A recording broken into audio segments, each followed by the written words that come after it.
Class का हमारा topic है प्लेसेंटा।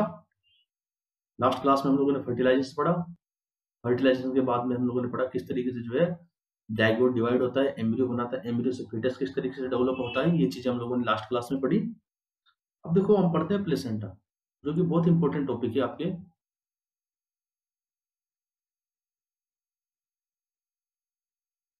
प्लेसेंटा यहाँ पे हम लोग देखो प्लेसेंटा किस तरीके से पढ़ेंगे। यहाँ पे हम लोग पढ़ेंगे 3 पार्ट में। एक स्ट्रक्चर ऑफ प्लेसेंटा,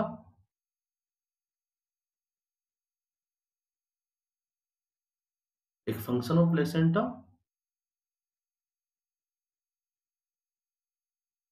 और एक एब्नॉर्मलिटीज ऑफ प्लेसेंटा।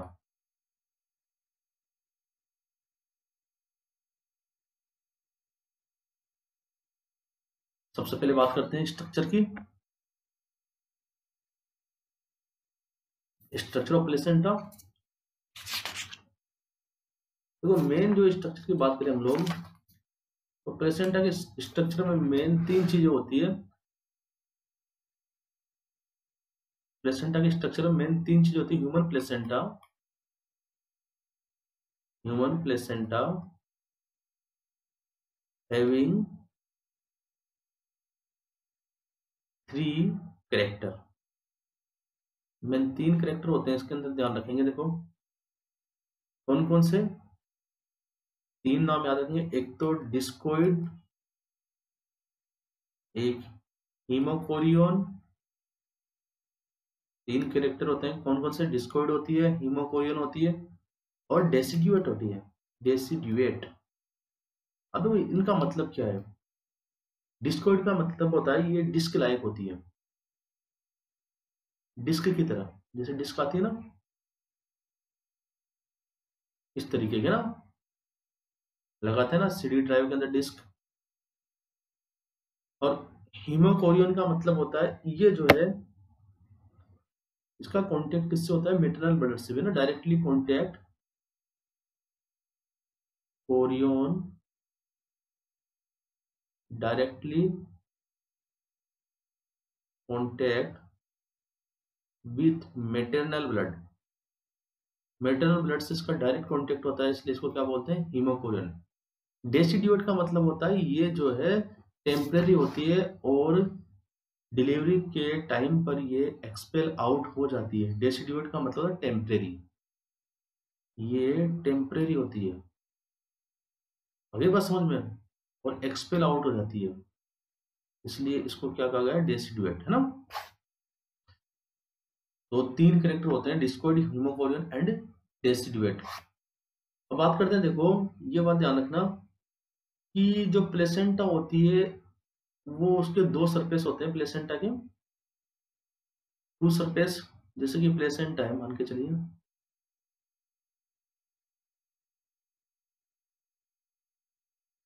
तो ये 2 सरफेस से मिलके बनी होती है। एक सरफेस तो अगर आप देखोगे तो आपको इस तरीके से दिखेगा प्लेसेंटा,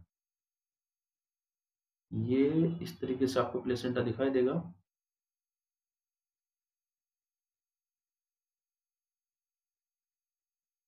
तो यहाँ पे 2 सरफेस होती है। एक तो जो एक सरफेस जो होती है जो आपके एंडोमेट्रियम से जुड़ती है, यूट्रस के एंडोमेट्रियम से जुड़ती है, तो उसको बोलते हैं मेटरनल सरफेस। देखो 2 सरफेस होती है, एक तो मेटरनल सरफेस, और दूसरी जो होती है अम्बिलिकल कॉर्ड से जुड़ती है, उसको बोलते हैं fetal surface. Maternal surface and fetal surface, अभी बात समझ में। और इन दोनों के बीच में एक स्पेस पाया जाता है, इन दोनों सरफेस के बीच में एक स्पेस पाया जाता है,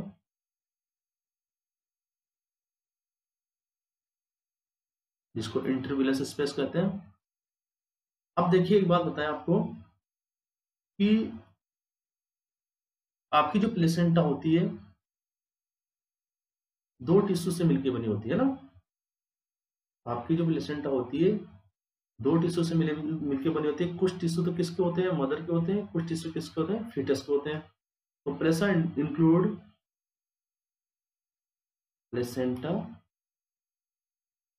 इंक्लूड 2 सरफेस। 2 सरफेस होती है प्लेसेंटा के अंदर, है ना। एक तो मैटरनल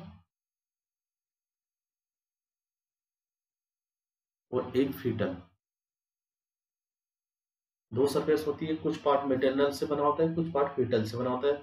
अब बात करें कि मैटरनल कितना परसेंट होता है। 20% पार्ट जो होता है आपके मैटरनल होता है, मदर से यूट्रस की जो एंडोमेट्रियम होती है उससे बना होता है। और 80% पार्ट जो होता है आपके फीटस बनाता है। 80% पार्ट किसकी वजह से, फीटस की वजह से ना। लास्ट क्लास को ध्यान से पढ़ेंगे देखो, उसके अंदर आपको समझ में आएगा कि फीटस की कौन से सेल्स के द्वारा जो है आपकी प्लेसेंटा बनती है। तो पुरानी क्लासों को पढ़ना बहुत जरूरी है। अगर गायनिक को तुम्हें पूरी याद रखनी है तो पुरानी क्लासों को रिवाइज करना बहुत जरूरी रहेगा। अब देखो इनको किस तरीके से आप डिफरेंशिएट करते हैं कि जहां से, जिस साइड से आपके अम्बिलिकल कोड जुड़ा है वो साइड तो आपकी फीटल साइड है, और उसकी अपोजिट साइड जो है वो कौन सी, मैटरनल। आई बात समझ में। अपोजिट साइड कौन सी, मैटरनल है। अगर मैटरनल सरफेस को आप देखेंगे, मैटरनल सरफेस को आप देखेंगे तो ये रफ होती है, कलरफुल होती है, रफ एंड कलरफुल। जबकि फीटल साइड को आप देखोगे, इसकी फीटल सरफेस को या फीटल साइड को आप देखोगे तो ये स्मूथ होती है, फीटल साइड की तरफ रफ नहीं होती, स्मूथ और कलरलेस होती है ना। और जो फीटल साइड होती है इसकी, fetal surface covered by amnion, amnion से कवर्ड होती है। किससे कवर्ड होती है, एमनियोन से। हम बात करते हैं देखो इनके वजन की, लंबाई चौड़ाई की, तो 8 टर्म, टर्म मतलब 9 मंथ पे, टर्म पर जो प्लेसेंटा का वेट होता है,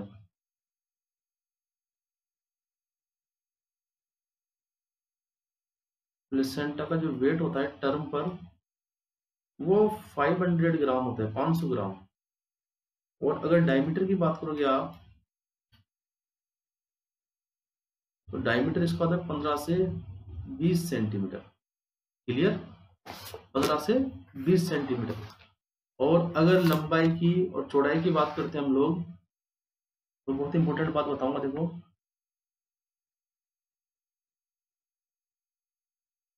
इसकी जो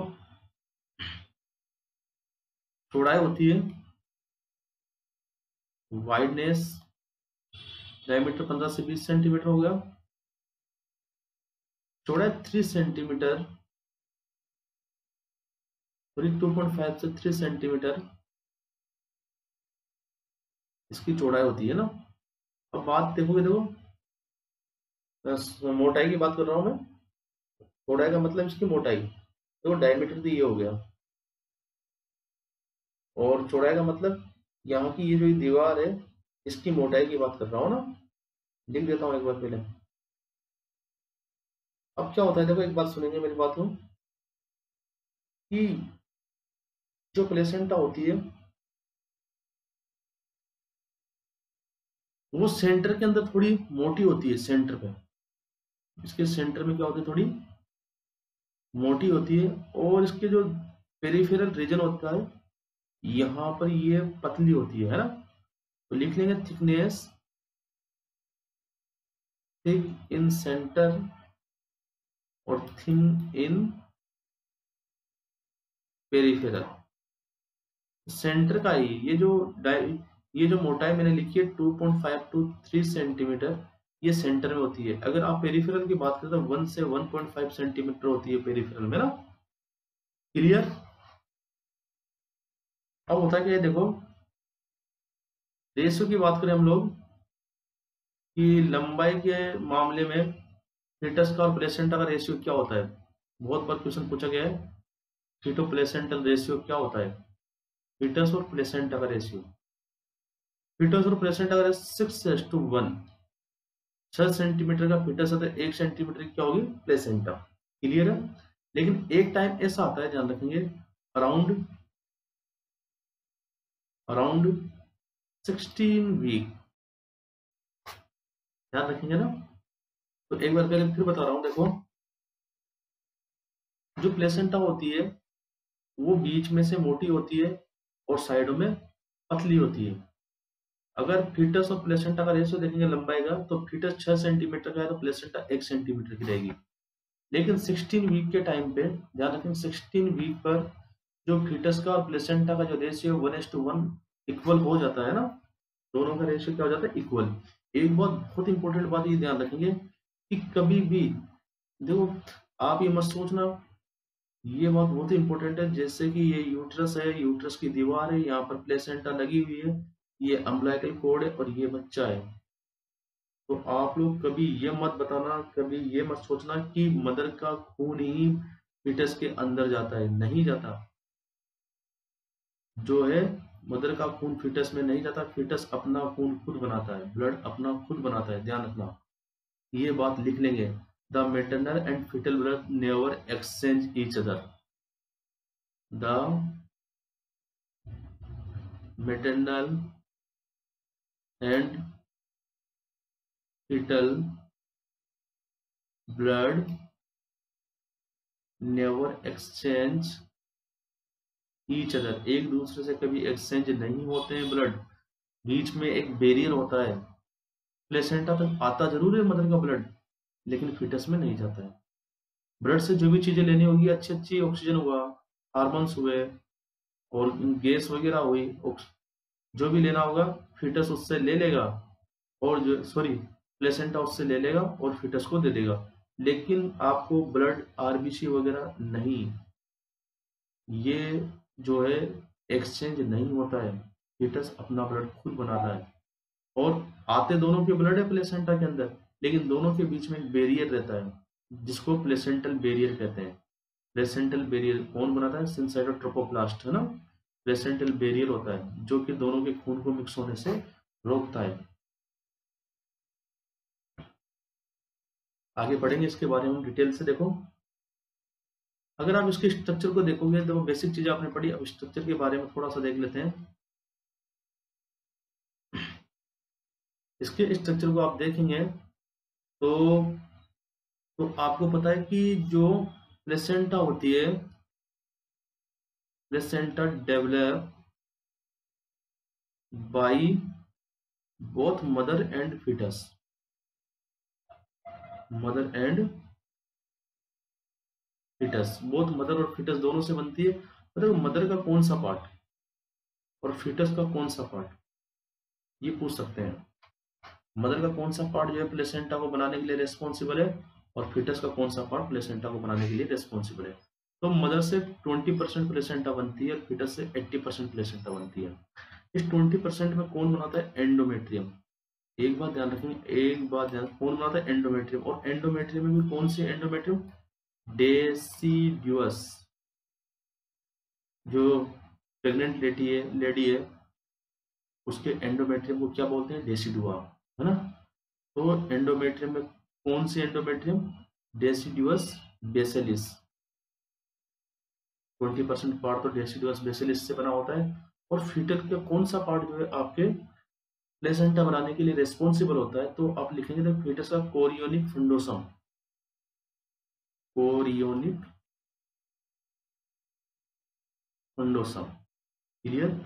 अब देखो ये इधर से कोरियोनिक फंडोसम बना रहा है प्लेसेंटा, इधर से जो है डेसिडुअस बेसिलिस बना। अब इन दोनों के बीच में एक स्पेस पाया जाता है, इन दोनों के बीच में एक स्पेस पाया जाता है, उस स्पेस को कहते हैं इंटर व्हीलस स्पेस। अगर ये स्पेस नहीं हो तो दोनों के ब्लड आपस में मिलने लगे। आई बात समझ, इंटरव्हीलस स्पेस है ना। अब इंटरव्हीलस स्पेस में देखो कौन कौन से जो है स्ट्रक्चर पाए जाते हैं, ये चीज देखेंगे, ये चीज इंपॉर्टेंट है। जैसे कि इधर देखेंगे, ये आपके पास में मेटरनल सरफेस, ये आपके पास में फीटल सरफेस, इन दोनों के बीच में स्पेस पाया जाता है ना, इस तरीके का।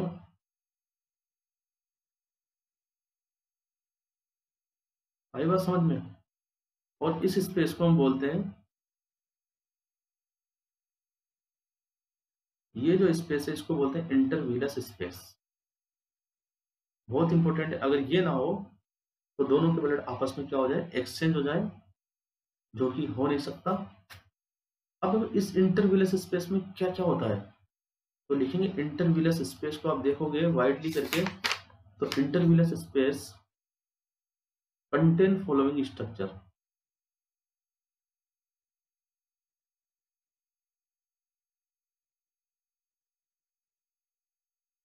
क्योंकि बहुत काम की चीज है, इंटरविलस स्पेस के अंदर कुछ ऐसे स्ट्रक्चर पाए जाते हैं जो कि दोनों के ब्लड को एक्सचेंज होने से रोकते हैं, और जो भी चीजें चाहिए फीटस को वो एडप्ट कर लेते हैं। तो कौन कौन से देखो, सबसे मेन चीज पहला विलाई, जो कि मैंने पढ़ाया था आपको, primary villi, secondary villi, tertiary villi last class में। तो टोटल जो विलाई होती है अप्रोक्सीमेट, वो मैंने बताई थी आपको। टोटल विलाई आपके पास में 60 आप याद रखेंगे। और कहाँ से ओरिजिनेट होती है, कहाँ से बनती है विलाई, आपको बताया था मैंने कब से बनना स्टार्ट होती है, थर्सरी विलाई कब बनती है ना, ओरिजिनेट फ्रॉम कोरियन, जो एक्सटर्नल पार्ट होता है फिटस का, जो एक्सटर्नल पार्ट होता है उससे, है ना। और इस विलाय से कनेक्ट होते हैं, कनेक्ट विथ कोटिलिडोन। कोटिलिडोन क्या होता है, ग्रुप ऑफ विलाय, है ना। Cotyledon of maternal surface. Maternal surface देखो, इधर भी विलाय है, उस साइड में विलाय बनती है, और दोनों के जो विलाय होते हैं वो कनेक्ट होते हैं किसके द्वारा, कोटिलिडोन्स के द्वारा। किसके द्वारा, कोटिलिडोन्स के द्वारा ना। और each cotyledon supply 3 to 4 villi, 3 to 4 villi को सप्लाई करती है हर कोटिलिडोन। आपको बताया था कि 3 से 4 कोटिलिडोन मिलके जो है, 3 से 4 विलाय मिलके एक कोटिलिडोन बनाते हैं। तो cotyledon is the structural and functional unit of the placenta. Structural and पढ़ा चुका हूं मैं, आई बात समझ में। उसके बाद इसमें एक स्पेस होता है जिसको बोलते हैं लेक्यूनार स्पेस, बताऊंगा मैं स्ट्रक्चर भी, अभी आप लिखेंगे केवल लेक्यूनार स्पेस। इसके अंदर क्या होता है, it present between the villi, it present between the villi, villi के बीच में प्रेजेंट होता है। The purpose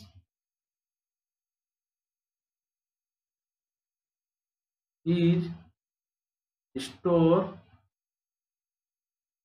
500 ml maternal blood. इसके अंदर 500 ml मेटरनल ब्लड आ सकता है।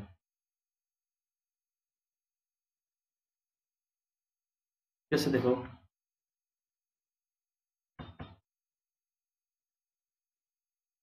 टोटल वॉल्यूम जो होता है प्लेसेंटा का, एक बात ध्यान देंगे यहीं पे, टोटल वॉल्यूम जो प्लेसेंटा का होता है, आपने पढ़ तो लिया कि वजन तो 500 ग्राम होता है, वॉल्यूम भी कितना होता है, 500 ml प्लेसेंटा का। 500 ml में किस तरीके से देखो, जो आपके पास में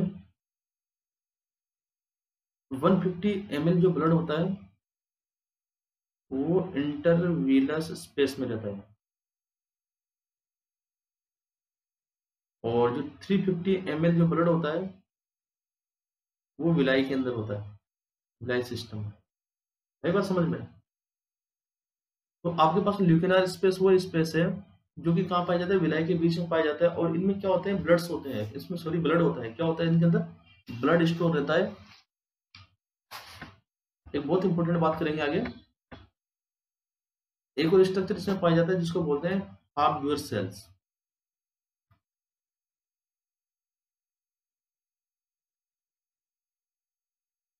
हाफ ब्यूअर सेल्स ये आपके एक तरह से फेगोसाइटोसिस सेल्स है, जो कि प्लेसेंटा को इन्फेक्शन से बचाती है। तो एग्जाम के अंदर पूछा जाए कि कौन सी सेल जो है प्लेसेंटा को इन्फेक्शन से बताती है, हाफ ब्यूअर सेल्स। है बात समझ में।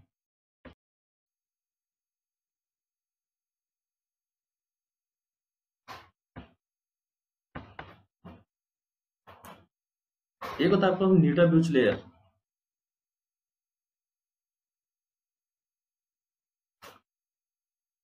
फोर्थ इसका क्या फंक्शन है देखो, नीटा ब्यूच, नीटा ब्यूच लेयर, इसका फंक्शन ये है कि आपको पता है कि आपका प्लेसेंटा कहाँ तक पहुंचता है यूट्रस में, एंडोमेट्रियम तक। अब एंडोमेट्रियम तक पहुंचने के बाद में ये इसके ऊपर एक लेयर बना लेता है, नीटा ब्यूच लेयर बन जाती है, और ये लेयर इस एंडोमेट्रियम को जो है मायोमेट्रियम तक पहुंचने में रोकता है। एंडोमेट्रियम को कहाँ पहुंचने से रोकता है, मायोमेट्रियम, है ना। जो आपकी प्लेसेंटा होती है कहाँ तक पहुंचती है ओनली यूट्रस में, एंडोमेट्रियम तक। एंडोमेट्रियम से आगे क्यों नहीं जाती, क्योंकि उसके ऊपर एक लेयर बन जाती है, उसका नाम है निटाबुच लेयर। और निटाबुच लेयर जो है आगे जाने से, मायोमेट्रियम में जाने से रोकती है प्लेसेंटा को, मायोमेट्रियम में जाने से रोकती है, क्लियर, मायोमेट्रियम में जाने से रोकती है प्लेसेंटा को, है ना। ये बात ध्यान रखेंगे। अब बात करते हैं हम लोग प्लेसेंटा सर्कुलेशन, प्लेसेंटा सर्कुलेशन की।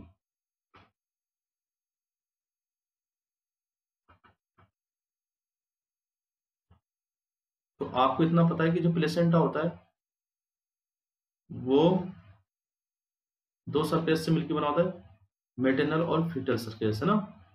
और बीच में क्या होता है, स्पेस होता है ना, ये मेन चीज स्पेस ही है। अब देखो यहाँ पर सर्कुलर मेटरनल जो सर्कुलेशन होता है किसकी वजह से होता है, यूटेराइन आर्टरी और यूटेराइन वेन की वजह से। यूटेराइन आर्टरी जो है मेटरनल सरफेस में ब्लड लेके आती है, जबकि यूटेराइन वेन जो है यहाँ से ब्लड लेके जाती है। आई बात समझ में। इसे फीटल के अंदर, फीटस के अंदर अम्बिलिकल कोड के द्वारा, अम्बिलिकल कोड में क्या होती है, वेन और आर्टरी होती है, अम्बिलिकल वेन और अम्बिलिकल आर्टरी पढ़ाएंगे हम। तो अम्बिलिकल वेन और अम्बिलिकल आर्टरी के द्वारा फीटल वाला पार्ट है प्लेसेंटा का, उसमें ब्लड सप्लाई होती है। लेकिन दोनों ब्लड आपस में एक दूसरे से कभी मैच, एक दूसरे से कभी मिलते नहीं है, ध्यान रखना इस स्पेस की वजह से ना। ये आएगा देखो यूट्रस, सुनो मेरी बात की, यूटेराइन आर्टरी जो अच्छे अच्छे पदार्थ लेके आएगी, खाने के ऑक्सीजन वगैरह लेके आएगी, यहाँ पे लाके छोड़ देगी, और ये जो फीटल वाला ब्लड है इसको ले लेगा और किसको दे देगा, फीटस को दे देगा। ब्लड आपस में एक्सचेंज नहीं होते हैं। जो मेन चीजें होती है जिसको फीटस को रिक्वायरमेंट है, ब्लड तो खुद बना लेता है फीटस। आई बात समझ में। देखो पढ़ते हैं आगे इसको। सबसे पहले दो सर्कुलेशन, सबसे पहले पढ़ेंगे fetal maternal blood circulation, maternal part को किस तरीके से ब्लड सर्कुलेशन होता है। तो जो मेटरनल पार्ट को ब्लड सर्कुलेशन होता है प्लेसेंटा का, उसको बोलते हैं यूटेरो प्लेसेंटल सर्कुलेशन, है ना, यूट्रस के द्वारा होने वाला यूटेरो प्लेसेंटल सर्कुलेशन, यूटेरो प्लेसेंटल सर्कुलेशन, है ना। इट स्टार्ट फ्रॉम, देखो कब से स्टार्ट होता है utero placental circulation, it start from 12 days of pregnancy, 12 दिन से स्टार्ट होता है। The circulation is completed by blood vessels, कौन कौन से ब्लड वेसल्स के द्वारा, दो ब्लड वेसल्स इसमें रोल होती है, एक तो यूटेराइन आर्टरी और एक यूटेराइन वेन जो कि वापस लेके जाती है ना। यूटेराइन आर्टरी का जो पार्शियल प्रेशर ऑफ ऑक्सीजन होता है वो 80 mmHg होता है, और यूटेराइन वेन का जो पार्शियल प्रेशर ऑफ ऑक्सीजन होता है वो 60 mmHg होता है, पार्शियल प्रेशर ऑफ ऑक्सीजन। आई बात समझ में।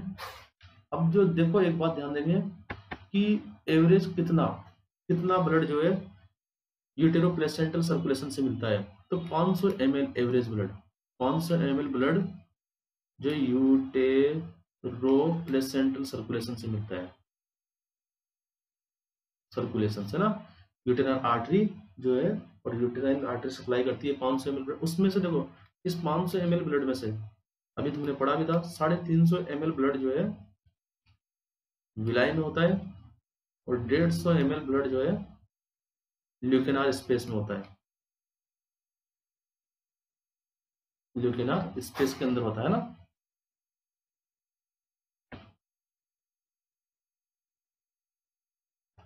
तो आपके यूटेरो प्लेसेंटा सर्कुलेशन से कितना ब्लड सप्लाई होता है? 500 ml। अब बात करते हैं फीटो प्लेसेंटल सर्कुलेशन की बात करें। फीटस किस तरीके से प्लेसेंटा को ब्लड सप्लाई करता है? Feto placental circulation. It start from, देखो फीटो प्लेसेंटल सर्कुलेशन पूछ लिया जाता है कि एक बच्चे में ब्लड सर्कुलेशन कब से स्टार्ट होता है? एक फीटस में 21वें दिन से। तो जब खुद के अंदर ब्लड सर्कुलेशन स्टार्ट होगा तभी तो वो प्लेसेंटा को ब्लड दे पाएगा। तो इट स्टार्ट फ्रॉम 21 डेज, 21वें दिन से है ना, of pregnancy. 21 days of pregnancy completed by umbilical cord। umbilical cord के द्वारा कंप्लीट किया जाता है। umbilical cord में क्या पाई जाती है? umbilical artery और umbilical vein। अगर umbilical artery के सेचुरेशन की बात करें, सेचुरेशन ऑफ ऑक्सीजन की, तो umbilical artery की सेचुरेशन ऑफ ऑक्सीजन होती है आपके पास में 60%। आई बात समझ में? और इसकी umbilical vein की जो सेचुरेशन होती है वो होती है 80%। क्लियर? आगे बात समझ में? तो एट टर्म जो है, कितना अमाउंट जो है फीटस के द्वारा प्लेसेंटा को सप्लाई किया जाता है? टर्म पर at term 400 ml blood circulate by fetus. उसके द्वारा 500 ml किया जाता है, इसके द्वारा कितना? 400 ml। कितना किया जाता है? 400 ml। आई बात समझ में? अब देखो ये बात ध्यान रखेंगे। देखो एक बात बता देता हूँ यहाँ पे, आपने ये तो सीख लिया कि अम्बिलिकल कोड में अम्बिलिकल वेन और अम्बिलिकल आर्टरी होती है ना। जो ये जैसे कि प्लेसेंटा है, ये फीटस है, ये आपके पास में अम्बिलिकल वेन है, और ये आपके पास में अम्बिलिकल आर्टरी है। अब अम्बिलिकल आर्टरी देखो, ये फीटस है, ये प्लेसेंटा है ना। अम्बिलिकल आर्टरी जो होती है वो फीटस से ब्लड को लेके जाती है ऑक्सीजनेटेड होने के लिए। ऑक्सीजन किसके पास में है? मेटरनल ब्लड से। यहाँ पर ये मेटरनल पार्ट है प्लेसेंटा का, uterine artery, uterine when, uterine artery oxygen लेके आ रही है, ऑक्सीजन को यहाँ पे छोड़ दिया। अब ये जो ब्लड है, फीटस का ब्लड जो है अम्बिलिकल आर्टरी के द्वारा प्लेसेंटा को जा रहा है, और प्लेसेंटा से क्या उठाएगा? ये ब्लड ऑक्सीजन को उठाएगा और वापस जो है अम्बिलिकल वेन के द्वारा किसको देगा? फीटस को देगा। आई बात समझ में? तो एक तरीके से जो है प्लेसेंटा जो होती है फीटस का लंग्स होती है, या फिर फिल्टर होती है, ब्लड फिल्टर करने वाला एक स्ट्रक्चर होता है। ये बात ध्यान रखना, प्लेसेंटा जो है ब्लड फिल्टर करने वाला स्ट्रक्चर होता है। लेकिन एक बात ध्यान रखनी है, ये चीज तो आपने पता कर ली कि चलो ये ऑप्शन ले लेता है, लेकिन ये क्वेश्चन यहाँ पे माइंड में निकलता है कि सर ये दोनों ब्लड आपस में मिलते क्यों नहीं? तो यहाँ पर एक जो है प्लेसेंटा बैरियर पाया जाता है, प्लेसेंटा बैरियर पाया जाता है ना। प्लेसेंटा बैरियर जो कि किसके द्वारा बनता है?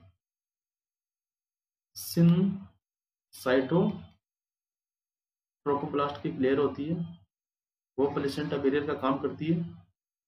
और इसके अंदर कुछ सारे स्ट्रक्चर भी पाए जाते हैं जो कि हम नेक्स्ट क्लास में पढ़ेंगे। यहाँ तक ध्यान से पढ़ेंगे, देखो बहुत ध्यान से पढ़ेंगे, यहाँ तक आपका पक्का करिए इसको ना। उसके बाद मैं थोड़ा सा तैर के पढ़ाऊंगा नेक्स्ट क्लास में। तो आपको यहाँ पे एक बात बता दे, देखो एक कॉन्सेप्ट ध्यान रखेंगे प्लेसेंटा का। मैंने पढ़ा दिया था तुम्हें प्लेसेंटा, लेकिन यहाँ पर प्लेसेंटा के लिए एक कॉन्सेप्ट ध्यान रखेंगे कि, एक बार फिर बता रहा हूं कि ये ओवम है और ये स्पर्म है, दोनों मिलते हैं जाइगोट बनता है। अब ये ओवम कहां से आया था? एक बार सुनेंगे ध्यान से। ये आया था ओवेरी से। ओवेरी में सेकेंडरी oocyte, जो आपकी ग्राफिन फॉलिकल्स बन गई थी, उस ग्राफिन फॉलिकल्स में ओवम बनता था, मैच्योर हुआ और बाहर आ गया। अब ये ग्राफिन फॉलिकल जो बची हुई थी, इसको आपने क्या किया, कार्पस ल्यूटियम। सुनेंगे बात को ध्यान से देखना, कार्पस ल्यूटियम। अब एक बात ध्यान रखेंगे कि जाइगोट बन गया, प्रेगनेंसी हो गई, जैसे इम्प्लांटेशन सॉरी जैसे ही फर्टिलाइजेशन हुआ, फर्टिलाइजेशन होते ही मान के चलो प्रेगनेंसी अकर। अब ये जाइगोट है, इसको मेंटेन रहने के लिए, मैंने प्रोजेस्टेरोन हार्मोन चाहिए, प्रोजेस्टेरोन हार्मोन, जिसको प्रेगनेंसी हार्मोन भी कहते हैं, सुनेंगे हम। तो ये जो कार्पस लूटियम है, 6 वीक तक तो जो है प्रोजेस्टेरोन हार्मोन बना सकती है, लेकिन 6 वीक के बाद एक कार्पस लूटियम खत्म हो जाती है। तो ऊपर वाले ने एक ऐसा सिस्टम बनाया कि 6 वीक के बाद इसको फिर इस जाइगोट को जो प्रोजेस्टेरोन कहाँ से मिले, तो 6 वीक के बाद में जो है फिर प्लेसेंटा स्टार्ट हो जाती है, प्लेसेंटा बनना स्टार्ट, और बनने के बाद में इस जाइगोट को जो भी चीजें चाहिए होती है वो सब किसके द्वारा मिलती है, प्लेसेंटा के द्वारा। किसके द्वारा, प्लेसेंटा के द्वारा। प्रोजेस्टेरोन हार्मोन भी किसके द्वारा मिलता है, प्लेसेंटा के द्वारा। तो और बात ये हो गई कि एक फीटस को उसकी जरूरत के समान, उसकी जरूरत की जो चीजें हैं वो किसके थ्रू मिलती है, प्लेसेंटा के थ्रू मिलती है। जैसे एग्जाम्पल के तौर पे देखेंगे हम लोग, देखो ये फीटस है,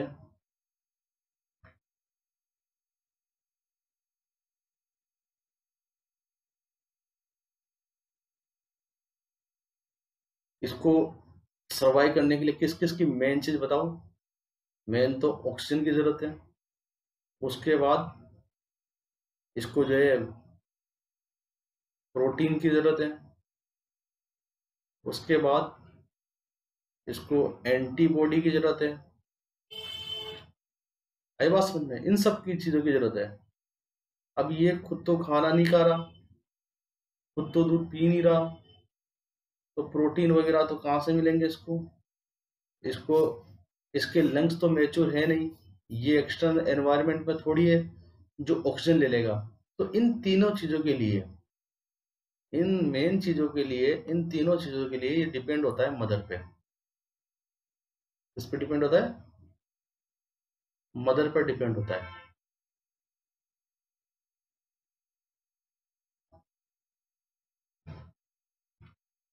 इस मदर पे डिपेंड रहता है ये, और ये है इसके पेट में, इसके यूट्रस में है। अब जो भी चीजें इसको चाहिएगी वो किससे लेगा, मदर से लेगा, लेकिन मदर इसको डायरेक्टली तो नहीं पहुंचा सकती ना। तो ये क्या करती है, प्लेसेंटा मदर और फीटस के बीच में कनेक्शन पैदा करती है। ये मदर का यूट्रस होगा, और ये यूट्रस की दीवार पे लगा होगा, और इस यूट्रस की दीवार पे जो है दो ब्लड वेसल्स आएगी। एक को आप आर्टरी, यूटेराइन आर्टरी कहोगे, और एक को आप यूटेराइन वेन कहोगे। ये जो आर्टरी है ऑक्सीजन लेके आई है, प्रोटीन लेके आई है, एंटीबॉडी लेके आई है, और ये एंटीबॉडी प्रोटीन वगैरह किसको देगी, लाके ये इस प्लेसेंटा को देगी, और ये प्लेसेंटा किसको देगा, via umbilical cord, umbilical cord के द्वारा किसको देगा, इस फीटस को मिलेगा। और फीटस इन ऑक्सीजन को रेस्पायरेशन के लिए, प्रोटीन को सेल डिवीजन के लिए, और एंटीबॉडी को इम्यूनिटी के लिए यूज करेगा। आई बात समझ में। तो फीटस को जो भी चीजों की जरूरत पड़ती है वो सारी की सारी चीजें मिलती मदर से है, लेकिन मदर के पास से डायरेक्ट किसके पास जाएगी, प्लेसेंटा के पास में, उसके बाद किसके पास जाएगी, फीटस के लिए। तो ये जो प्लेसेंटा होती है, कनेक्शन बनाती है किस किस के बीच में? मदर और फीटस के बीच में। लेकिन यहां पर इंपॉर्टेंट बात यह है जो मैं बताना चाह रहा था कि जो मदर का ब्लड आ रहा है यूट्रस में प्लेसेंटा तक यूटेराइन आर्टरी के द्वारा, ये ब्लड आ रहा है इस प्लेसेंटा में, तो ये ब्लड जो है अम्बलाइकल कोड के द्वारा फीटस तक नहीं पहुंचता है। कारण कारण ये कि बीच में, जैसे कि ध्यान देंगे, बहुत इंपॉर्टेंट कॉन्सेप्ट है कि मदर का जो ब्लड है वो फीटस के ब्लड से क्यों कांटेक्ट में नहीं आता। फीटस अपना ब्लड खुद बनाता है, ध्यान रखना। शुरुआत में योग सेक्स से, फिर लीवर, फिर बोन मैरो, पीडियाट्रिक में पढ़ाएंगे हम। तो देखो आखिर क्यों ये आपके पास में यूटेराइन आर्टरी, ये आपके पास में यूटेराइन वेन, ये आपके पास में बेसिलिस लेयर ऑफ एंडोमेट्रियम, जिसको डेसिडुआ बेसिलिस भी कहते हैं, बेसिलिस एंडोमेट्रियम, इसको डेसिडियस बेसिलस इसलिए कहते हैं क्योंकि टेम्परेरी है, ये मेम्ब्रेन टेम्परेरी बनते हैं और डिलीवरी के टाइम पे ये भी बाहर निकल जाती है, पोस्टमार्टम पीरियड में पेज आउट हो जाती है। यहाँ पे ये प्लेसेंटा है, यहाँ पे लगी हुई। अब देखो ये प्लेसेंटा, इस प्लेसेंटा के ऊपर यहाँ पे, इस यहाँ पे जो है विलाई पाए जाते हैं, और वाइड करके देखोगे विलाई, और इन विलाई से एक सिस्टम बनता है इस तरीके का। इन सिस्टम को बोलते हैं हम लेक्यूनार स्पेस या सिस्टम, तुमने पढ़ा होगा पहली क्लास में। और ये आपके पास में विलाई। अब जो यहाँ पर ये यूट्रस की दीवार है, जहां पर ये आपके पास में विलाई जो है अटैच है यूट्रस की दीवार से, और यहाँ पर अटैच है आपके पास में यूटेरन आर्टरी की ब्रांच। अब ब्लड आता है, कुछ ब्लड इसमें चला जाता है आपके विलाई सिस्टम में, अप्रोक्सीमेट 350 ml, और 150 ml जो है ब्लड यहाँ पर इकट्ठा हो जाता है।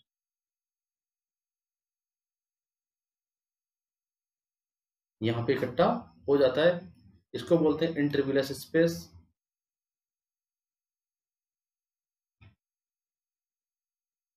अब क्या होता है देखो, इस जगह पे ये जो आपके पास में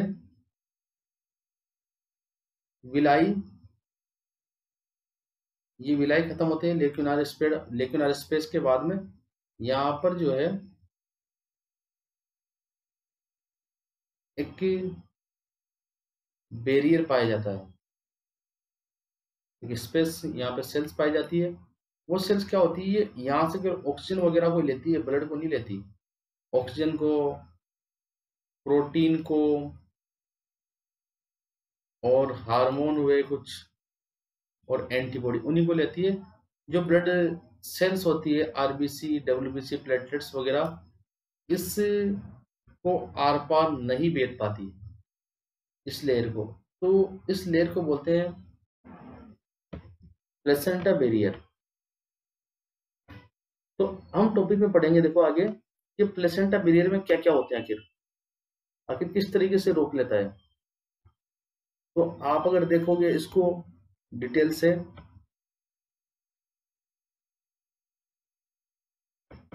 तो जो प्लेसेंटा बैरियर होता है 5 लेयर का बना होता है।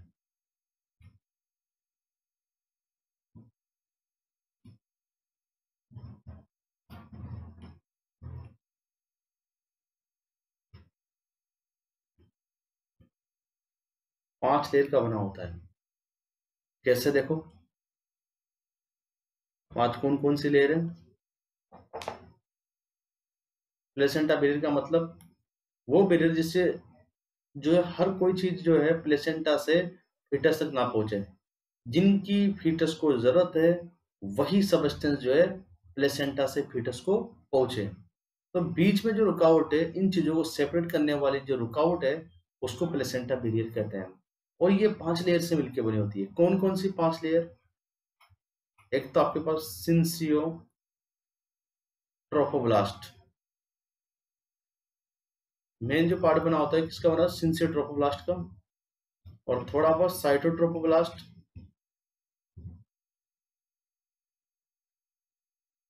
मिसेनकाइम सेल और मिजोडर्म, और आपके पास में ब्लड वेसल्स। 5 लेयर आपके पास में रहेगी यहाँ पे। ये आपके पास है, मान के चलो, यूट्रस की दीवार, जिसको आप क्या कहेंगे? डेसिडुअस बेसिलस, डेसिडुआ भी कहते हैं।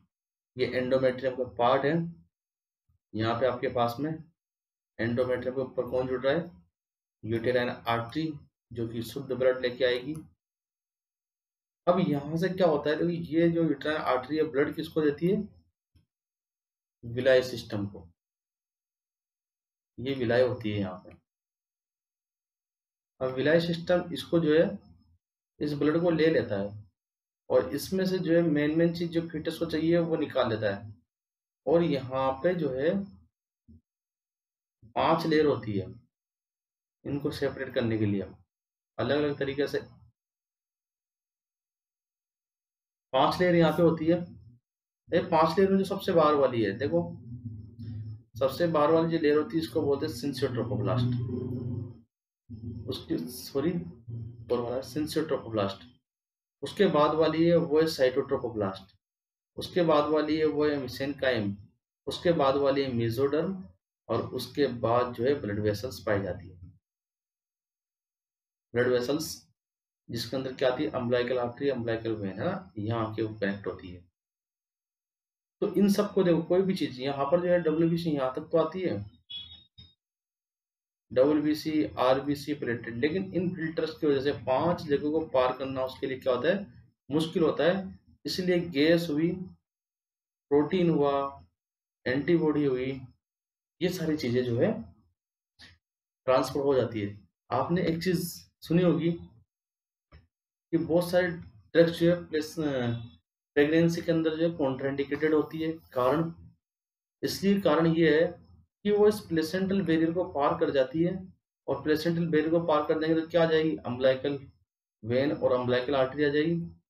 और ये किससे जाके जुड़ी होती है? अम्बिलिकल वेन और अम्बिलिकल आर्टरी फिटस से, फिटस से जाके जुड़ी होती है।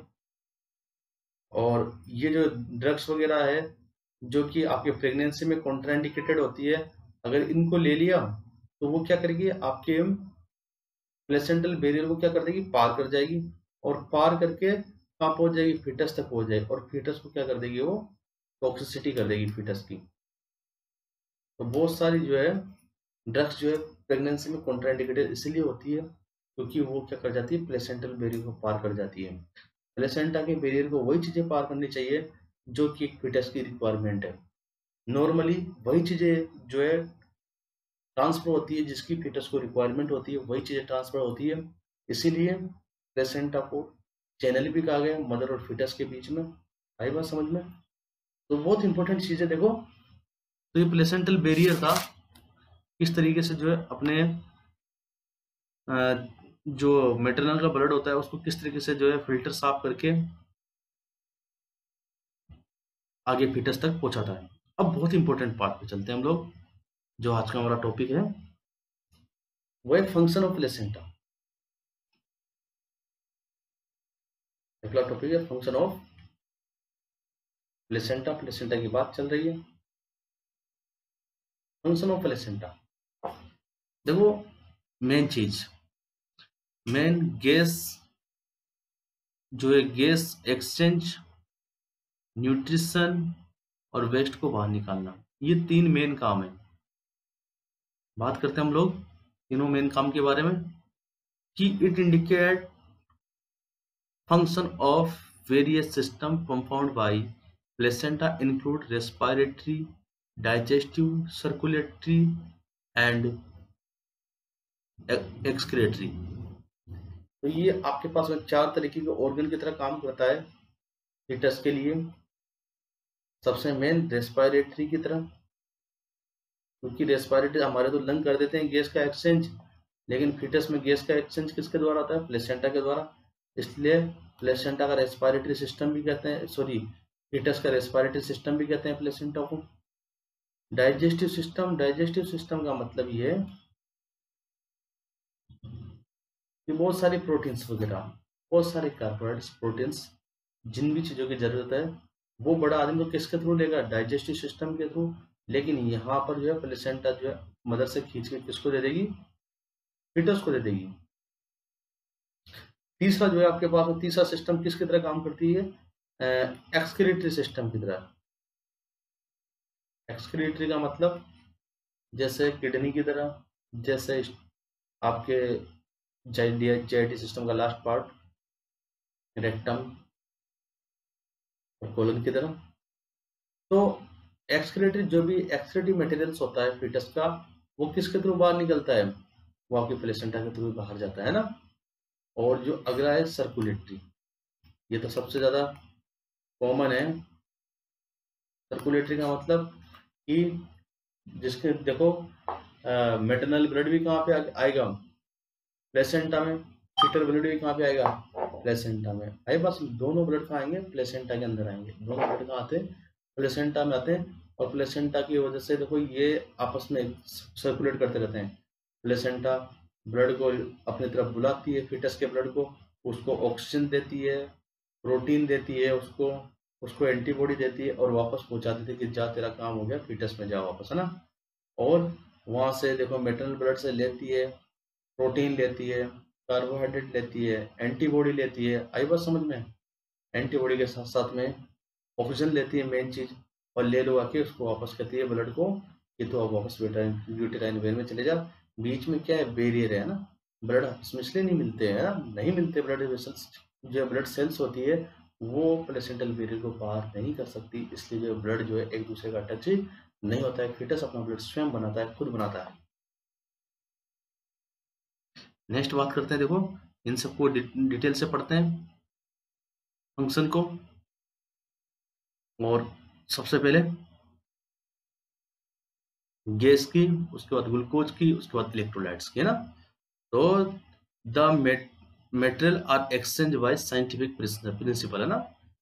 जैसे कि गैस का ट्रांसपोर्टेशन की बात करते हैं हम लोग। गैस ट्रांसपोर्टेशन की बात करता हूं मैं।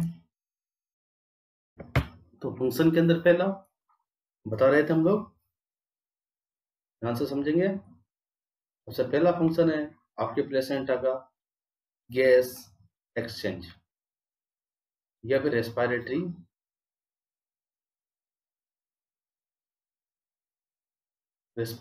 फंक्शन, रेस्पिरेटरी फंक्शन या फिर रेस्पिरेटरी फंक्शन। आई बात समझ में? तो वो रेस्पिरेटरी फंक्शन में क्या करता है? ये O2 एंड CO2 गैस का एक्सचेंज करता है, बस। जो काम लंग्स करता है हमारी बॉडी के अंदर, ये फिटस के लिए वो काम करता है। अब ये बात पूछते हैं कि O2 और CO2 का जो ट्रांसफर होता है वो कौन से प्रोसेस होगा, कौन से साइंटिफिक प्रोसेस होगा? तो ये बात ध्यान रखेंगे, सिंपल डिफ्यूजन होगा।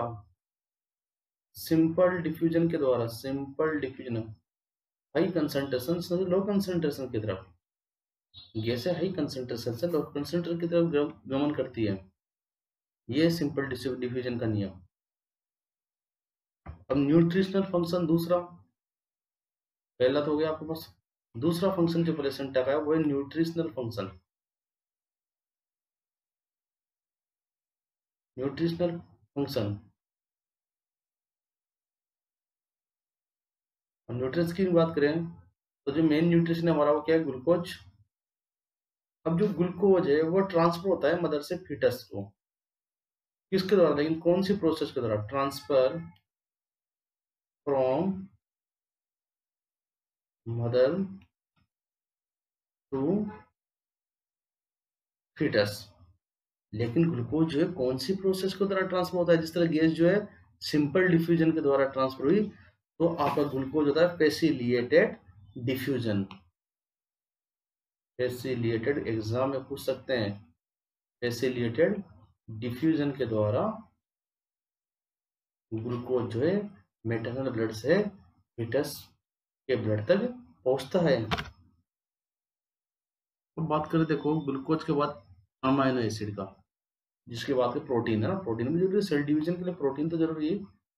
अमाइनो एसिड किस तरीके से जो है फीटस तक पहुंचते हैं प्लेसेंटा के द्वारा, तो देखो ट्रांसपोर्ट बाय एक्टिव ट्रांसपोर्टेशन, देखो याद रखेंगे ये सब चीजें।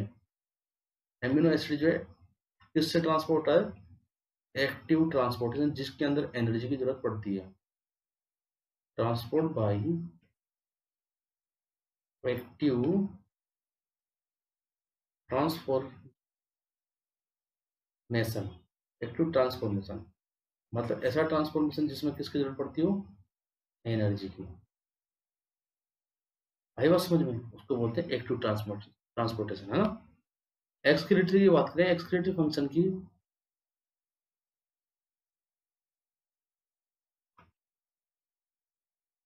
एक्सक्रीटरी फंक्शन मतलब जो एक्सक्रीट होते हैं, अपशिष्ट पदार्थ होते हैं, उनको बाहर निकालने का काम भी करती है। एग्जाम्पल के तौर पे CO2 को, CO2 के अपशिष्ट पदार्थ है, उसको बाहर निकालना जरूरी है। आई बात समझ में। नेक्स्ट बात करते हैं हार्मोनल फंक्शन, हार्मोनल फंक्शन की बात करते हैं हम लोग। अब देखो कौन कौन से हार्मोन जो है आपके प्लेसेंटा से निकलते हैं। हार्मोन हार्मोन फंक्शन को समझाने से पहले आपको एक बात बता दूं मैं यहाँ पे, कि जो प्लेसेंटा होती है उसके अंदर दो जोन होते हैं। ध्यान रखेंगे प्लेसेंटा के अंदर जो है, अगर प्लेसेंटा देखेंगे आप लोग तो इसके दो जोन होते हैं। एक जोन को बोलते हैं डेल्टा जोन और एक जोन को बोलते हैं बीटा जोन। जो डेल्टा जोन होता है वो गैस एक्सचेंज के लिए होता है, ध्यान रखेंगे, गैस एक्सचेंज के लिए। जबकि जो बीटा जोन जोन होता है वो आपके हार्मोन प्रोडक्शन के लिए। तो यही बात मैं तुम्हें बताना चाहता था कि जो हार्मोनल फंक्शन में ये हार्मोन का प्रोडक्शन करती है प्लेसेंटा, और वो कौन करता है हार्मोन का प्रोडक्शन, बीटा जोन जो है हार्मोन का प्रोडक्शन करता है, हार्मोन प्रोडक्शन। आई बात समझ में। और कौन कौन से हार्मोन का प्रोडक्शन करता है, मेन बात तो ये है कि आपने देख तो लिया कि जो बीटा जोन है वो हार्मोन का प्रोडक्शन करता है, लेकिन कौन कौन से। अभी बीटा जोन किसकी बनी होती है तो मैं बता दें, सिंसियर ट्रोपोप्लास्ट की, है ना। कौन कौन से हार्मोन जो है निकलते हैं, नाम याद रखेंगे सबसे पहले, उसके बाद डिटेल पढ़ेंगे। SCG most common hormone of placenta, SCG। दूसरा HPL, फुल फॉर्म भी बताऊंगा, धीरज रखेंगे। तीसरा हम पढ़ेंगे यहाँ पे एस्ट्रोजन प्रोजेस्टेरोन भी निकलते हैं, HPL और एस्ट्रोजन प्रोजेस्टेरोन। और चौथा जो हार्मोन यहाँ से निकलता है उसका नाम है, आप लोगों को पता भी होगा जहां तक है, रिलैक्सिन हार्मोन। पांचवा पप्पा हार्मोन। चौथा है रिलैक्सिन हार्मोन जो है आपके निकलता है यहाँ से, रिलैक्सिन। और पांचवा हार्मोन है पप्पा हार्मोन, PAPPA, पप्पा हार्मोन यहाँ से निकलता है। अब बात करते हैं वन बाय वन सबकी, कि ये निकलते तो है लेकिन इनके फंक्शन क्या है देखो। तो सबसे पहले मैं लेता हूं HCG हार्मोन को, HCG hormone, HCG hormone full form देखिए, human chorionic gonadotropin, gonadotropin. Human chorionic gonadotropin है ना। और इसका जो मेन फंक्शन है मेंटेनेंस ऑफ प्रोजेस्टेरोन, ध्यान रखना, मेंटेनेंस ऑफ प्रोजेस्टेरोन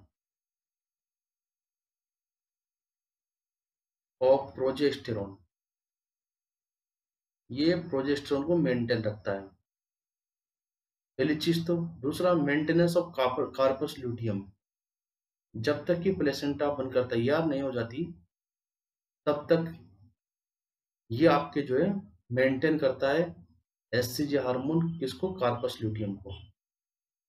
क्योंकि प्लेसेंटा के पहले जो है प्रोजेस्टेरोन हार्मोन कहां से आता है, कार्पस ल्यूटियम से ना। थर्ड चीज है फीटल गोनेडोजेनेसिस, जो फीटस होते हैं उसके गोनाड्स बनाने में सहायक है। गोनेडोजेनेसिस, फीटल की गोनाड्स का मतलब क्या है, गोनाड्स का मतलब होता है सेक्सुअल ऑर्गन बनाने के लिए सहायक है ना। तो ये आपके पास एससीजी के फंक्शन थे। और आगे चलते हैं हम लोग। प्रेगनेंसी को मेंटेन करने के लिए, आई बात समझ में, प्रेगनेंसी को मेंटेन करने के लिए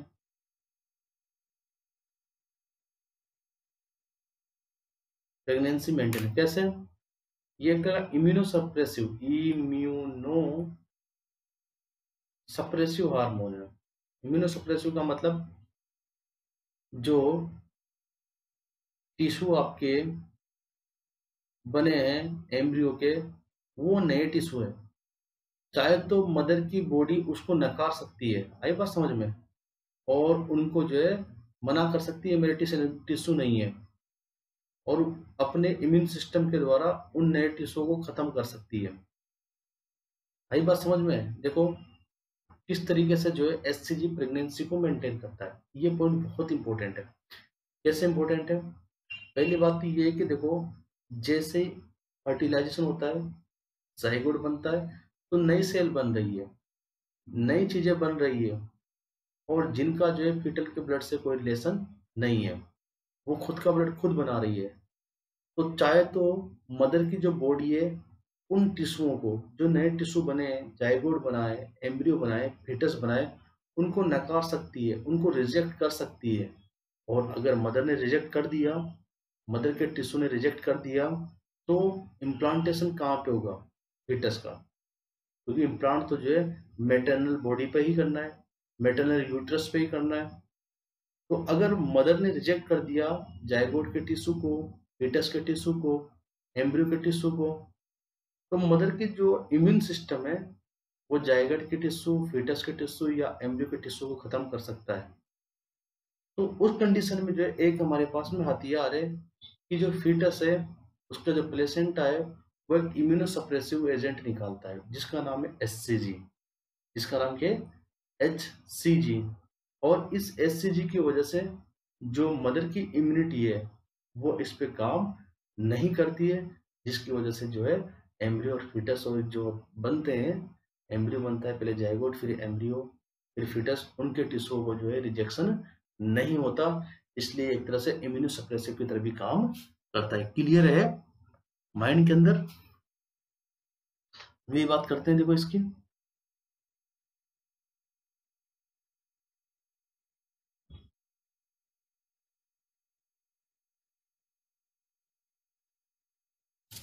तो सबसे पहले देखो बात करते हैं हम लोग इसकी, ये बनता कब है, स्टार्ट कब होता है बनना,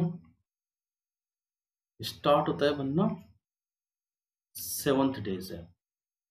और 7th डे पे जो है एससीजी कहाँ पर मिलने लगता है, ब्लड के अंदर, और 9th डे पे आपकी यूरिन में। ये बहुत इंपॉर्टेंट क्वेश्चन है।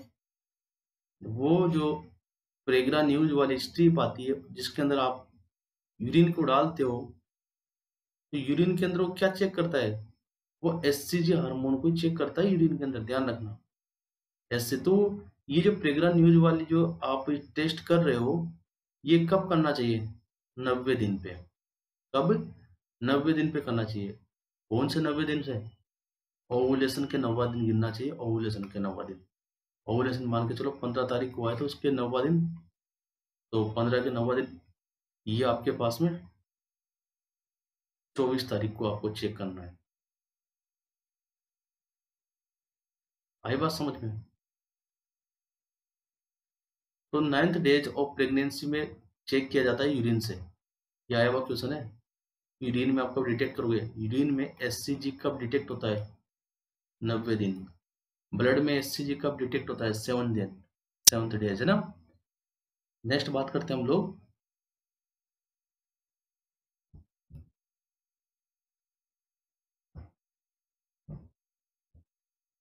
मैक्सिमम लेवल की। बात करूं मैं इसका मैक्सिमम लेवल कितना था? 100 से 200। मैक्सिमम लेवल की बात करूं इसका मैक्सिमम लेवल 100 से 200 इंटरनेशनल यूनिट। और ये कब होता है? ये मैक्सिमम लेवल पे पहुंचता है 60 से 70वें दिन ऑफ प्रेगनेंसी। प्रेगनेंसी के 60 से 70 दिन पे ये मैक्सिमम लेवल पे पहुंच जाता है। 60 से 70 दिन पे किस पे पहुंच जाता है? मैक्सिमम लेवल पे। और डिलीवरी होने के, ध्यान रखना, डिलीवरी होने के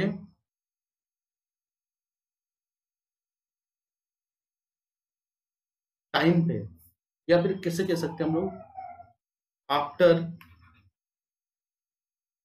100 डेज, प्रेगनेंसी के 100वें दिन जो है वापस से कम हो जाता है। मिनिमम हो जाता है। एससीजी कितना हो जाता है? 10 से 20 इंटरनेशनल यूनिट पर एमएल। जो 100 से 200 था वो कहाँ आ जाता है? 10 से 20 पे आ जाता है। कहाँ आ जाता है? 10 से 20 पर। और आपको और चीज बताएं, बहुत इंपॉर्टेंट, जो फर्स्ट ट्राइमेस्टर के अंदर, फर्स्ट ट्राइमेस्टर में जो वोमिटिंग होती है प्रेग्नेंट लेडी को, बार बार जो वोमिटिंग होती है प्रेग्नेंट लेडी को, जिसको आप एमएसएस ग्रेविडम कहते हो, एमएसएस ग्रेविडर्म कहते हो। प्रेगनेंसी में फर्स्ट ट्राइमेस्टर में जो उल्टियां होती है उसको क्या बोलते हैं? एमएसएस ग्रेविडर्म। ये कौन से हार्मोन की वजह से होती है? एससीजी की वजह से होती है। एससीजी हार्मोन बढ़ता जाएगा और आपके जो है बार बार वोमिटिंग होती जाएगी। ज्यादा वोमिटिंग हो रही है वो किसको दर्शाता है? आपके एससीजी के बढ़े हुए लेवल को। और अगर एससीजी का लेवल बढ़ जाए 8वीं वीक को छोड़ के, 8 वीक तक बढ़ रहा है तो कोई दिक्कत नहीं है। 8 वीक मतलब 8 वीक कितना हो गया? 60 से 70 दिन तक बढ़ रहा है तो कोई दिक्कत नहीं है, 100 से 200 पहुंच गया। लेकिन 60 से 70 दिन के बाद में भी, 80 90 100 दिन के बाद में भी, मोर देन 100 डेज के बाद में अगर लेवल बढ़ा हुआ है, 10 से 20 में ही है, लेवल बढ़ा हुआ है एससीजी का, तो अब मोलार प्रेगनेंसी हो सकती है। हाइड्रेटेड फॉर्म मोल बन सकता है। ये भी बहुत बहुत इंपॉर्टेंट है।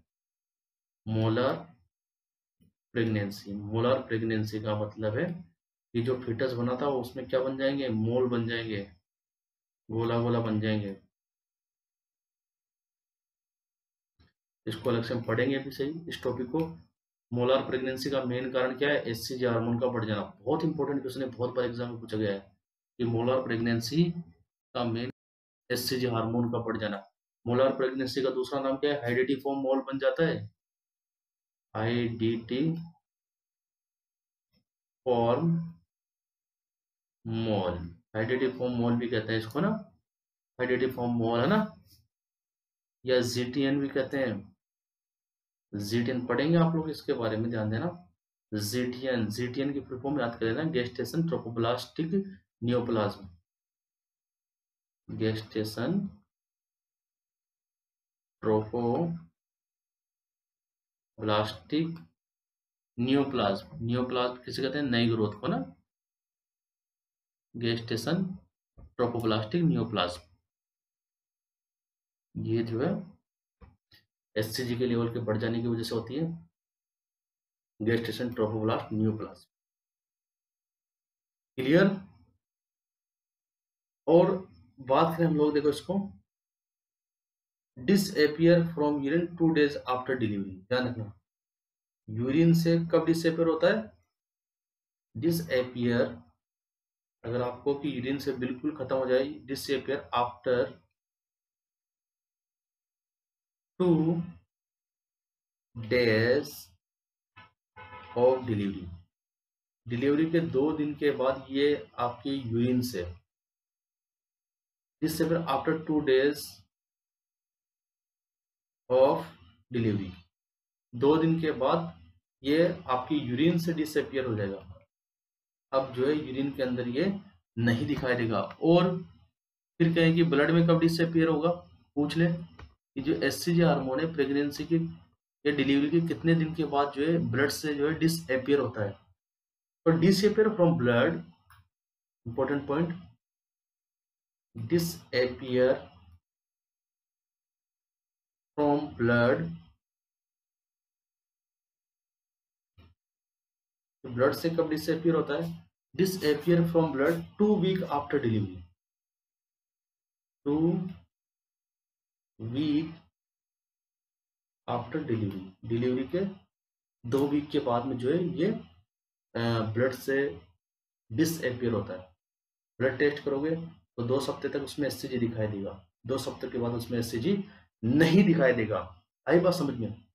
यूरिन टेस्ट करोगे तो 2 दिन तक तो दिखाई देगा, तीसरे दिन जो है यूरिन के अंदर से आपके एससीजी जो है डिसअपियर हो जाता है। अगला टॉपिक, अगला हार्मोन है HCS, HCS, HCS full form याद रखें, ह्यूमन कोरियोनिक सोमेटोट्रोपिन। एक और यहाँ के साथ के साथ पढ़ लेंगे, ह्यूमन कोरियोनिक सोमेटो, वो गोनेडोट्रोपिन था, ये सोमेटोट्रोपिन है, सोमेटोट्रोपिन है ना। सोमेटोट्रोपिन मतलब it is essential for, somato का मतलब बॉडी, और ये किसके लिए था, फॉर स्केलेटल ग्रोथ, स्केलेटल हड्डियां बनाने के लिए, ग्रोथ ऑफ फिटस, फिटस में जो हड्डियां बनती है उसके लिए सहायक होता है। आई बात समझ में। देखो स्केलेटल ग्रोथ के लिए तो कौन सहायक है, एचसीएस, लेकिन पूछा जाए कि स्केलेटल मैच्योरेशन के लिए कौन सा, स्केलेटल मैच्योरेशन के लिए कौन सा हार्मोन जो है जरूरी है, तो आपको बताना है थायरोक्सिन, जो कि कब निकलना स्टार्ट होता है, 12 वीक में। आई बात समझ में। उसके बाद बात करते हैं तीसरे हार्मोन की, एचपीएल, एचपीएल फुल फॉर्म आपको पता है, ह्यूमन प्लेसेंटो लैक्टोजन, याद रखेंगे, human placental lactogen, human placental lactogen, human placental lactogen is the full form of HPL. अब ये एचपीएल देखो कब अवेलेबल होता है, ये जब प्लेसेंटा पूरी बन के तैयार हो जाती है उस टाइम निकलना स्टार्ट होता है, ध्यान रखना। ह्यूमन प्लेसेंटो लैक्टोजन पूरी बनने के बाद 12 वीक पे कंप्लीट बन के तैयार हो जाती है, तो इट इज अवेलेबल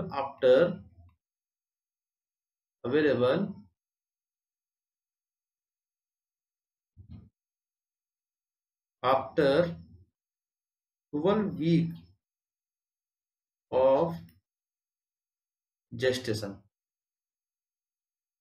12 वीक की प्रेगनेंसी हो जाती है उसके बाद ही निकलना स्टार्ट होता है, 12 वीक की प्रेगनेंसी के बाद निकलना स्टार्ट होता है। अब इसका काम क्या है, देखो इसका काम क्या है, responsible for lactation related breast changes, breast के जो चेंजेस होते हैं ना, आप पढ़ेंगे कि ब्रेस्ट में क्या क्या चेंजेस होते हैं, पढ़ाऊंगा मैं, तो उसके लिए रेस्पॉन्सिबल होता है, रेस्पॉन्सिबल फॉर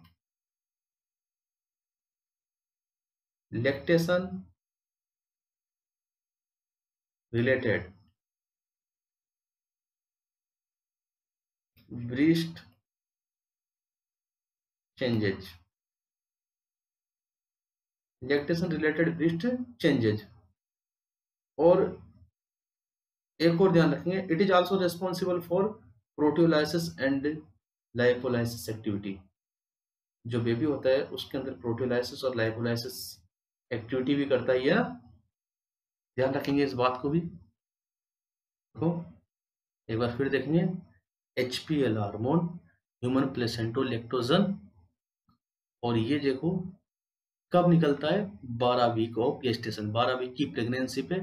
इसका काम क्या होता है? प्रेगनेंसी के अंदर जो ब्रेस्ट चेंजेस होते हैं उसके लिए रिस्पॉन्सिबल होता है। और दूसरा काम क्या होता है? ये इंसुलिन का एंटागोनिस्ट होता है। इंसुलिन का एंटागोनिस्ट का मतलब है इंसुलिन के विपरीत कार्य करने वाला होता है। इंसुलिन के सिक्रेशन को कम कर देता है मदर के अंदर।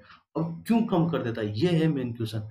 इसलिए कम कर दिया जाता है मदर के अंदर इंसुलिन के सिक्रेशन को, क्योंकि इंसुलिन जो होती है ग्लूकोज के लेवल को कम कर देगी।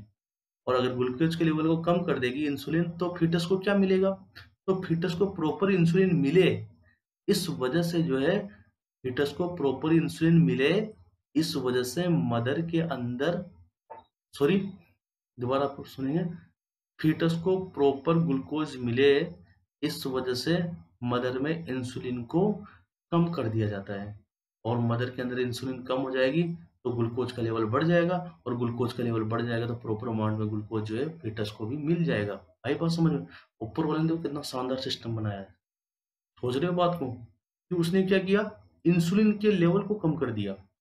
अब जब इंसुलिन कम हो जाएगा बॉडी के अंदर तो ग्लूकोज तो अपने आप बढ़ जाएगा, और ग्लूकोज अपने आप बढ़ जाएगा तो सप्लाई भी बढ़ जाएगी, और सप्लाई बढ़ जाएगी तो सप्लाई जो है यूटेराइन आर्टरी के द्वारा यूट्रस में जाएगी, और यूट्रस से प्लेसेंटा में जाएगी, और प्लेसेंटा से सप्लाई कहाँ पे जाएगी? आपके अम्बिलिकल वेन के द्वारा फीटस को ग्लूकोज मिलेगा, खूब सारा ग्लूकोज मिलेगा, जिससे कि जो फीटस किस में ना जाए? हाइपोग्लाइसीमिया में ना जाए। है बात समझ में? नेक्स्ट आपके पास में हार्मोन है, नेक्स्ट है estrogen and progesterone. Estrogen and progesterone,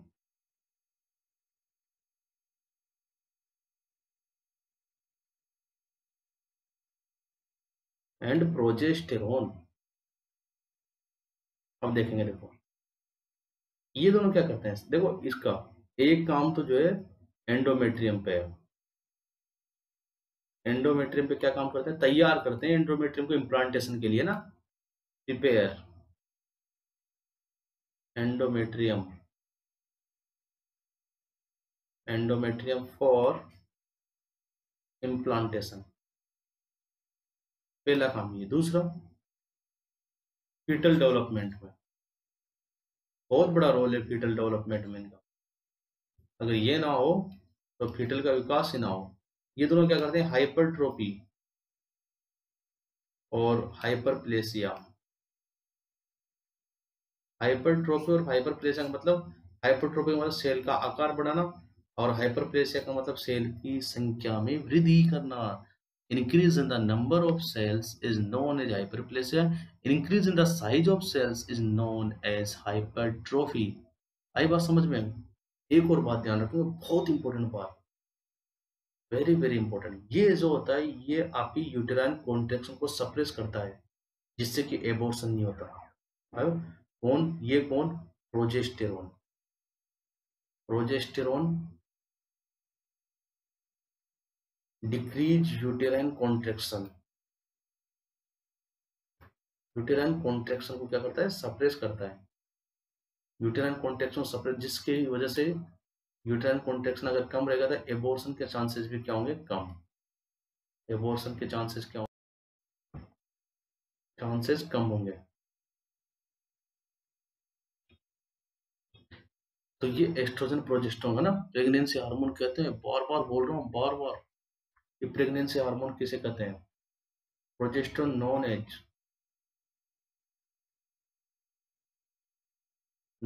as pregnancy hormone.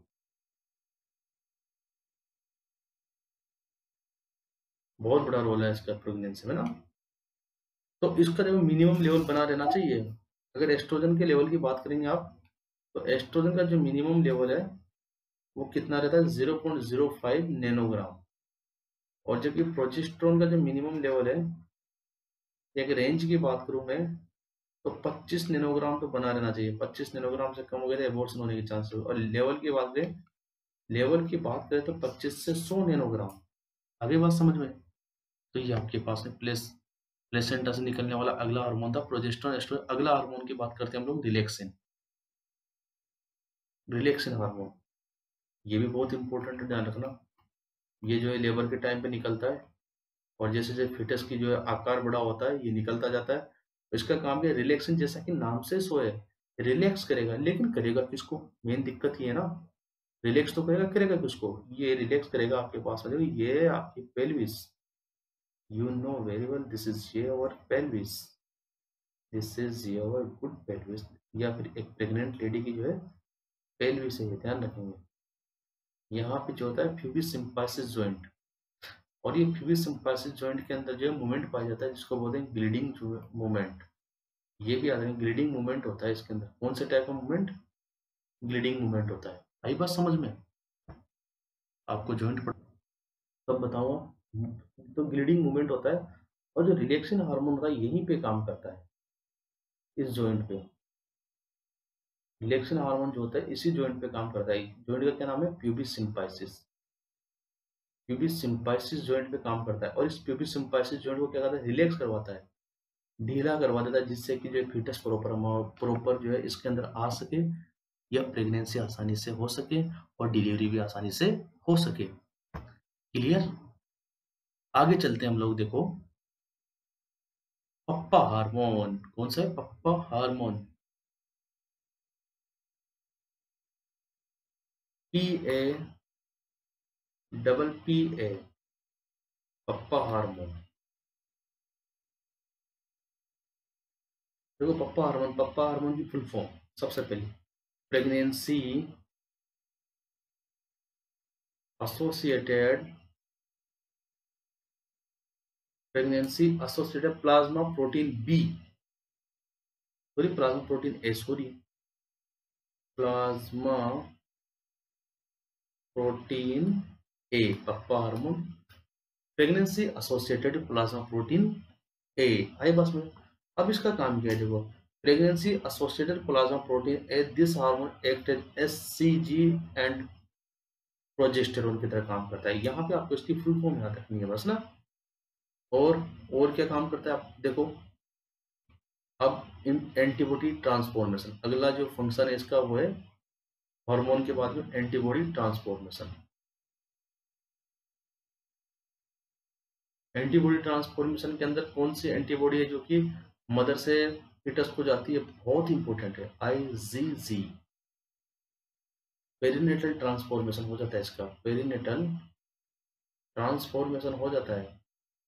ये मेटरनल एंटीबॉडी जो कि फीटस को ट्रांसफर होती है, एकमात्र पांचों में, 5 टाइप की एंटीबॉडी, पांचों में एकमात्र ये जो फीटस को ट्रांसफर हो सकती है। कैन क्रॉस प्लेसेंटा, प्लेसेंटा की बैरियर को पार कर सकती है आईजीजी।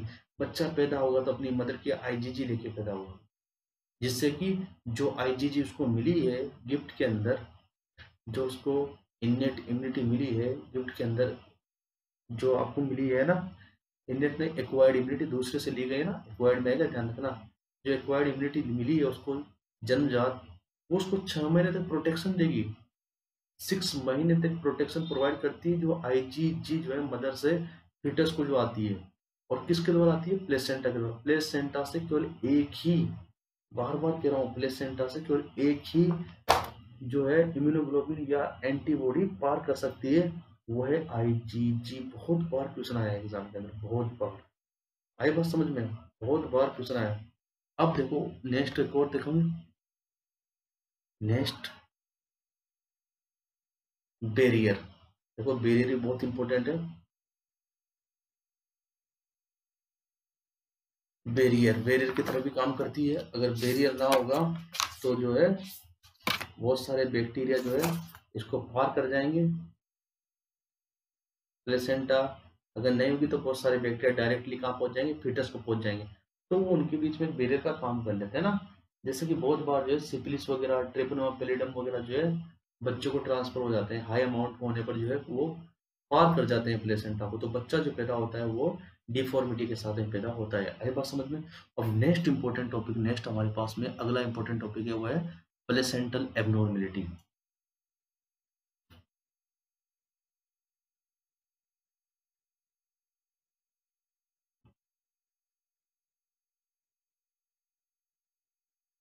ये तो नॉर्मल प्लेसेंटा आपने पढ़ी थी। अब हम बात करें प्लेसेंटल एबनॉर्मेलिटी। देखो जितनी भी प्लेसेंटल एबनॉर्मेलिटी होती है, मैं तुम्हें एक बात बता रहा हूँ, वो किसकी वजह से होती है? Due to deficiency of metabolic cells, metabolic cell.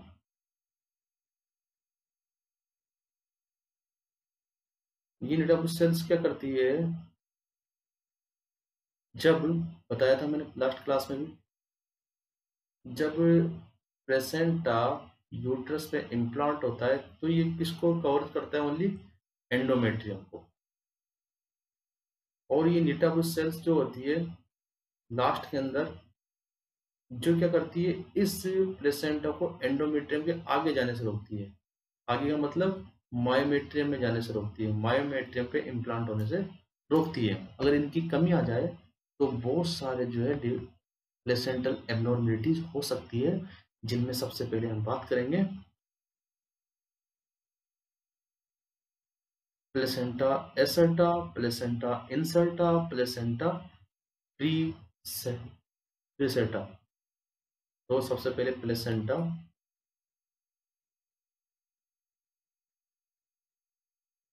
एसर्टा। इसके अंदर क्या होता है? ये जो प्लेसेंटा होती है कहाँ तक पहुंच जाती है? मायोमेट्रियम तक, मायोमेट्रियम तक। और प्लेसेंटा इंसर्टा, देखो इंसर्टा नाम भी वैसा बनाया गया। एसर्टा में तो पहुंच जाती है, और इंसर्टा के अंदर जो प्लेसेंटा होती है कहाँ पर रहती है? इन मायोमेट्रियम, मायोमेट्रियम में इम्प्लांट हो जाती है पहुंचने के बाद इंसर्टा के अंदर।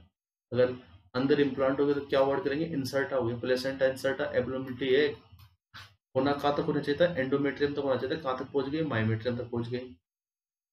और प्रीसेटा का मतलब प्लेसेंटा, प्लेसेंटा प्रीसेटा पार कर गई, मायोमेट्रियम को भी पार कर गई है ना। पहले वाले में तो पहुंचती है, मायोमेट्रियम तक पहुंच जाती है।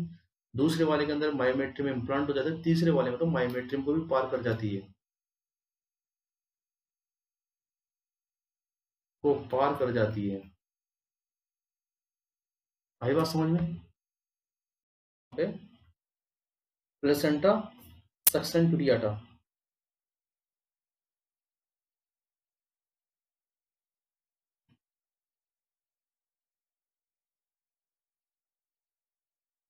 प्लेसेंटा सक्सेंट टूरियाटा।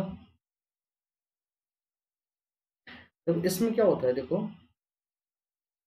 जैसे नॉर्मल प्लेसेंटा इस तरीके की होती है, और यहाँ पे इसके जो है अम्बिलिकल कॉर्ड लगा होता है, नॉर्मल प्लेसेंटा। लेकिन प्लेसेंटा सक्शन ट्यूरियाटा में क्या होता है कि ये प्लेसेंटा बनती है और इसके कुछ विलाय जो है एक्स्ट्रा काम करने लग जाते हैं। तो यहाँ पर जो इस प्लेसेंटा के अलावा एक और जो है लोब बन जाता है, अलग से एक्स्ट्रा लोब बन जाता है, एक्स्ट्रा लोब, एक्स्ट्रा लोब। और एक्स्ट्रा लोब जो बनता है इस प्लेसेंटा के द्वारा, देखो ध्यान से सुनेंगे बात को, प्लेसेंटा के द्वारा इसमें ब्लड सप्लाई होती है, कुछ ब्लड वेसल्स पाई जाती है इसी लोब के अंदर।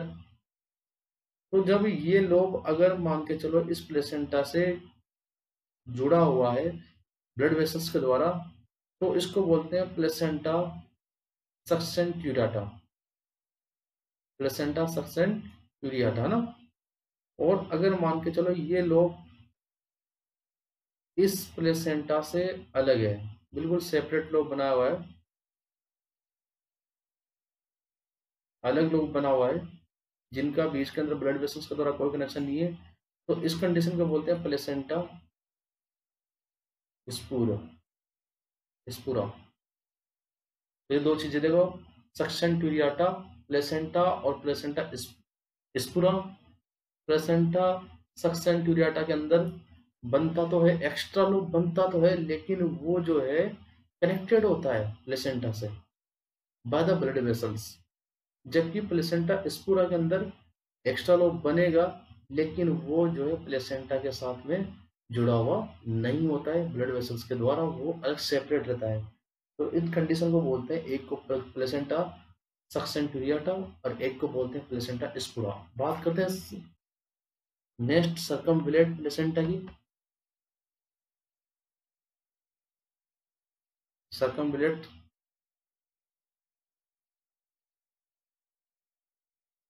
Wallet placenta. सर्कमविलेट प्लेसेंटा में क्या होता है, देखो